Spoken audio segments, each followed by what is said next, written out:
Grow bag எப்படி தயாரிக்கிறதுன்னு நம்ம இப்ப கேட்டு தெரிஞ்சுக்கலாம். சரிங்க. இது வந்து உங்களுக்கு ஃபைபர் மெட்டீரியல்ல வருது. உங்களுக்கு வந்து இது ஃபில்டர் மாதிரி தண்ணியெல்லாம் வந்து ஸ்டாக்காக நிற்காது. அப்படியே தண்ணி அப்படியே லீக் ஆகிடும். ஃபில்டர் மாதிரி அப்படியே போயிடும். வந்து காற்றோட்டமாக இருக்கும். உங்களுக்கு நல்ல க்ரோத்தாக வரும்.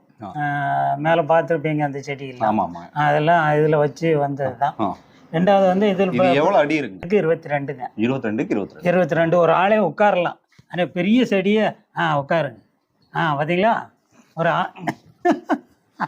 ஒரு ஆளே உட்கார்ந்துருக்காரு. ஒரு ஆளே உட்காரலாம். பார்த்தீங்கன்னா இதெல்லாம் பெரிய பிளாமரம் கூட மாடியில் வைக்கலாம். சரிங்க. வியட்நாம் வருது. அது ஓரளவுக்கு இதுலயே வளர்க்க மாடி தோட்டம் அமைக்கிறதுக்கு இது ரொம்ப மஸ்ட் இருக்கு. ரெண்டாவது வந்து இந்த இதை விட இது பெஸ்ட். இது வந்து என்னங்க? இது வந்து இவங்க தார்பாயில வர்றது தயாரிக்கக்கூடிய. இது சிஎஸ்எம் எல்லாம் கம்மி.